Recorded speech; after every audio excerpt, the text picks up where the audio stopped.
Aujourd'hui, je vais vous parler des animaux de notre monde qui sont dans Star Wars. C'est vrai qu'à de nombreuses reprises, on entend des noms d'animaux de notre monde apparaître dans Star Wars.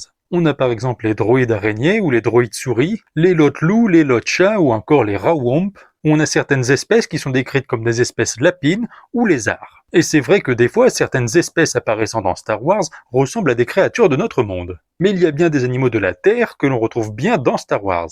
Rien que dans la trilogie originale, on a par exemple dès l'épisode 5 des varans ou encore des serpents. Dans l'épisode 6, on pourra apercevoir des rats ou même un iguane, et dans l'épisode 1 sur Naboo, il y aura des canards. Et il sera fait la mention dans certaines œuvres de vaches, de moutons ou encore de pandas. On a même carrément un clan d'initiés Jedi qui était le clan de l'ours. Mais là on a le plus d'animaux de notre monde, c'est dans le téléfilm sur les Ewoks. On a des vrais furets, des lapins, des chevaux, des chèvres. Il y a aussi des lamas, des poules ou même des hiboux.